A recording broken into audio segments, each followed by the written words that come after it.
नमस्कार। आज की इस वीडियो में हम शुरू करेंगे संघनन।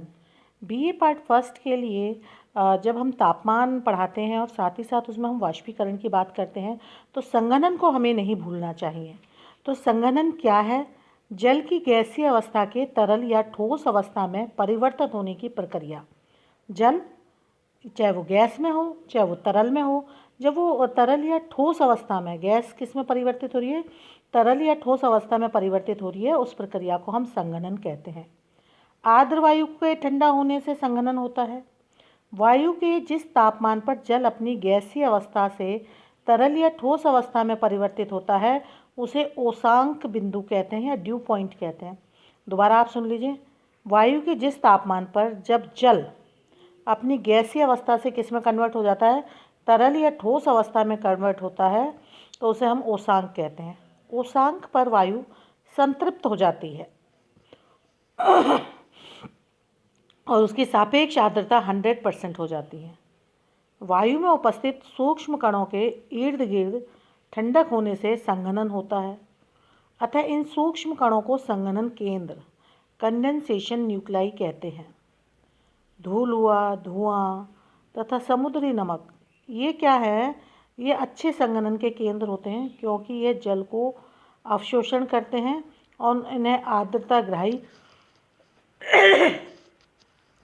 आर्द्रताग्राही कण कहते हैं।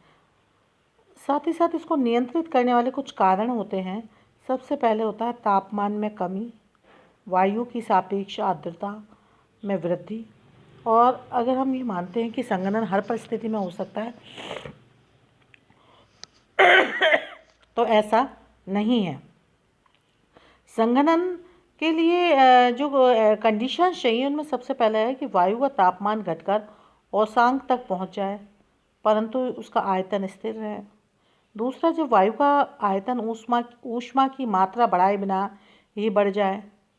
जब वायु की आर्द्रता धारण क्षमता तापमान और आयतन के संयुक्त रूप से घटने के कारण घटकर हवा में विद्यमान आर्द्रता की मात्रा से कम हो जाए। दोबारा सुन लीजिए। जब वायु की आर्द्रता धारण क्षमता तापमान और आयतन के संयुक्त रूप से घटने के कारण क्या हो रहा है? तापमान भी घट रहा है और आयतन भी घट रहा है। इनके संयुक्त रूप से घटने के कारण घटकर हवा में विद्यमान आर्द्रता की मात्रा से कम हो जाए तो भी ये स्थिति बन सकती है कंडेंसेशन की, संघनन की। अब जब वाष्पीकरण द्वारा वायु में आर्द्रता की अतिरिक्त मात्रा मिला दी जाए तो ये सारी परिस्थितियाँ किसके लिए हैं? संघनन के लिए सर्वाधिक अनुकूल परिस्थिति तापमान में गिरावट के कारण उत्पन्न होती है। बस लास्ट पॉइंट ये है। अब बात करते हैं हम एडियाबैटिक टेम्परेचर चेंजेस, रुद्धोष्म ताप परिवर्तन। जब वायु ऊपर को उठती है और फैलती है तो इसके आयतन में क्या होती है स्टूडेंट्स? वृद्धि होती है। इससे इसके प्रति इकाई आयतन में उपस्थित ऊष्मा में कमी आ जाती है। सीधी सी बात है, जो वायु ऊपर उठी फैली और तो उसका आयतन बढ़ा परंतु प्रति इकाई आयतन में उपस्थित ऊष्मा में कमी आ जाती है और तापमान गिर जाता है। तापमान में इस प्रकार की गिरावट जिसमें कुल ऊष्मा का हर्ष नहीं होता और तापमान केवल वायु के ऊपर चढ़ने से ही गिरता है, रुद्धोष्म ताप परिवर्तन कहलाता है। क्या है? तापमान में गिरावट हुई जिसमें कुल ऊष्मा का हर्ष नहीं होता और तापमान केवल वायु के ऊपर चढ़ने से ही गिरता है, रुद्धोष्म ताप परिवर्तन कहलाएगा। संतृप्त वायु में चढ़ाई के साथ साथ तापमान में होने वाली कमी को शुष्क रुद्धोष्म हर्ष दर कहते हैं, ड्राई एडियाबैटिक रेट। तथा संतृप्त वायु में चढ़ाई के साथ तापमान में होने वाली कमी को आर्द्र रुद्धोष्म हर्ष, वेट एडियाबैटिक रेट कहते हैं। अब दो चीज़ें मैं आपसे बात करना चाहूँगी कि वाष्पीकरण और द्रव्य संघनन में क्या अंतर है।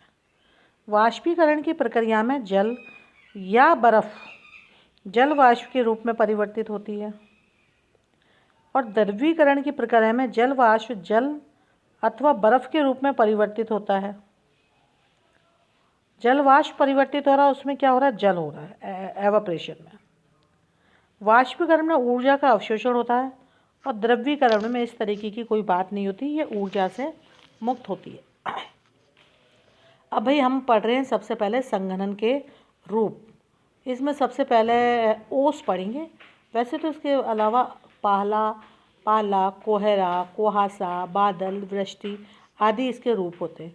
तो सबसे पहले हम बात करते हैं ओस की। ओस क्या चीज़ है, क्योंकि हमारी दैनिक गतिविधियों से रिलेटेड ये सारी चीज़ें हैं। तो ओस में क्या है, दिन के समय पृथ्वी गर्म होती है, ये हमें पता है, और रात में ये ठंडी होती है। कभी कभी पृथ्वी का तल इतना अधिक ठंडा हो जाता है कि उसे छूने वाली वायु का तापमान ओसांग से नीचे गिर जाता है। वायु में उपस्थित जल वाष्प का संघनन हो जाता है और वह छोटी छोटी बूंदों के रूप में पौधों की पत्तियों तथा अन्य प्रकार के तलों पर जम जाती है। इसे ओस कहते हैं। इससे हम लोग वाकिफ़ हैं और हमारे दैनिक जीवन में ये हमें प्रभावित भी करती हैं। अब इसके लिए ऐसा नहीं कि हर जगह ओस पड़ेगी, कुछ इम्पॉर्टेंट पॉइंट्स हैं जो इसके लिए उत्तरदायी होते हैं। पहले है लंबी रातें। यदि रातें लंबी होंगी तो पृथ्वी का तल अधिक ठंडा हो सकेगा, जिससे भूतल के साथ साथ लगने वाली वायु भी ठंडी होगी। दूसरा, मेघ रहित आकाश। यदि आकाश मेघ रहित होगा तो दिन में अधिक गर्मी होगी और वाष्पीकरण भी अधिक होगा। रात्रि के समय पृथ्वी ठंडी होगी और भूतल के साथ लगने वाली वायु भी ठंडी हो जाएगी। और क्या होगा, ओसांक जल्दी प्राप्त हो जाएगा और अधिक ओस पड़ेगी। एक है शांत वायु। यदि वायु शांत होती तो भूतल के संपर्क में अधिक देर तक रह पाएगी और ठंडी हो जाएगी। इससे ओसांक प्राप्त होने में सुविधा होती है। नेक्स्ट है सापेक्ष आर्द्रता का अधिक होना। वायुमंडल में सापेक्ष आर्द्रता अधिक होगी तो शुष्क वायु में आर्द्रता की कमी होगी और तापमान नीचे गिरने के पश्चात भी ओस नहीं पड़ती। और लास्ट है ओसांक का हिमांक से ऊंचा होना। ओस पड़ने के लिए ओसांक का हिमांक से नीचे ऊंचा होना अति आवश्यक है। यदि ओसांक हिमांक के नीचे होगा तो ओस के स्थान पर क्या पड़ जाएगा बेटा, पाला पड़ जाएगा। एक होता है पाला तथा पाला या अथवा या तुषार। जब ओसांक हिमांक के नीचे होता है तब ओस के स्थान पर पाला पड़ता है। दूसरी या हम इसको दूसरे शब्दों में भी कह सकते हैं कि जमी हुई ओस को ही पाला कहा जाता है। ओस जब जम जाती है तो क्या हो जाता है, वो पाला पड़ जाता है। पाला उस समय पड़ता है जब वायु का तापमान बड़ी तीव्रता से गिरता है और जलवाष्प द्रव में परिवर्तित, बीच में जो लिक्विड वाली पोजीशन आती है वो नहीं आती और डायरेक्ट ही क्या हो जाता है, ठोस हिमकणों में परिवर्तित हो जाता है। पाला पड़ने के लिए भी आपको वही कारण है जो ओस में पड़ते हैं। केवल हम डिफरेंस इसलिए कर सकते हैं कि इसमें तापमान का हिमांक या उससे कम होना आवश्यक है। एक होता है स्टूडेंट्स कोहरा, फॉग। बहुत हम दैनिक भाषा में सुनते हैं, भाई आज फॉग के कारण इतने एक्सीडेंट्स हो गए, इतनी कारें भिड़ गई, फॉग के कारण ये हुआ, मतलब हमें दिखना बंद हो गया कोहरा की वजह से।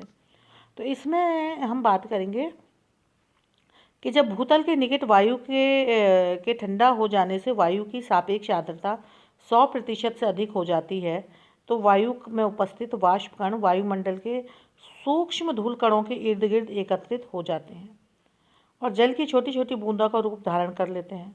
छोटे आकार की होने के कारण यह बूंदें वायु में ही उड़ती रहती हैं और कोहरा कहलाती हैं। ओसांक के नीचे वायु का तापमान कम होने पर कोहरे का निर्माण होता है। विकिरण, संवहन तथा गर्म एवं ठंडी वायु राशियों के मिश्रण के कारण वायु उस सीमा तक ठंडी हो जाती है कि कोहरा बन सके। क्या कहना चाहेंगे हम लोग कि ओसांक के नीचे वायु का तापमान कम होने पर ही कोहरे का निर्माण होगा। अब ये 3 प्रकार का होता है। एक होता है विकिरण कोहरा, रेडिएशन फॉग। एक होता है अभिवहन, एडवेक्शन फॉग। एक होता है वाताग्री, फ्रंटल और प्रेसिपिटेशन फॉग। अब कोहरा एक होता है कुहासा या धुंध। हम जनरल भाषा में जैसे हम गांव में सुनते हैं कि कोहरा पड़ गया या धुंध हो गई, तो हमें दोनों चीज़ें एक लगती है पर दोनों में बड़ा अंतर है। क्या अंतर है इन दोनों में? कोहरा अपेक्षाकृत बड़े कणों से बनता है। कोहरे में दृश्यता 1 किलोमीटर से कम होती है और ये काफ़ी घना होता है। कोहरा यातायात संबंधी कई दुर्घटनाओं के कारण बनता है और हानिकारक होता है। जबकि धुंध क्या होती है, कुहासा अथवा धुंध अपेक्षाकृत छोटे कणों से बनती है। तो धुंध से दृश्यता 1 किलोमीटर से अधिक होती है परंतु 2 किलोमीटर से कम होती है। कुहासा अपेक्षाकृत कम घना होता है और धुंध पौधों के लिए बहुत उपयोगी होती है और लाभदायक होती है। तो ये इसका है। अब आता है आपके बादल या मेघ। मेघों का निर्माण वायु में उपस्थित महीन धूल कणों से होता है और धूल कणों के केंद्रकों में चारों ओर जल वाष्प के संघनित होने से होता है। अधिकांश दशाओं में मेघ जल की अत्यधिक छोटी छोटी बूंदों से बने होते हैं, लेकिन वे बर्फ कणों से भी निर्मित हो सकते हैं, बशर्ते है कि तापमान हिमांक से नीचे हो। अधिकांश क्या होता है, मेघ गर्म एवं आर्द्र वायु के ऊपर उठने से बनते हैं। ऊपर उठती हवा फैलती है और जब तक ओसांग तक ना पहुंच जाए ठंडी होती जाती है। कुछ जलवाष्प मेघों के रूप में भी संघनित होते हैं। तो या हम ये कह सकते हैं कि दो विभिन्न तापमान वाली वायु राशियों के निर्माण से इसका बादल का निर्माण होता है। अब ये है आपके उच्च मेघ, मध्य मेघ और निम्न मेघ। इनके हमने भाग दिए हैं।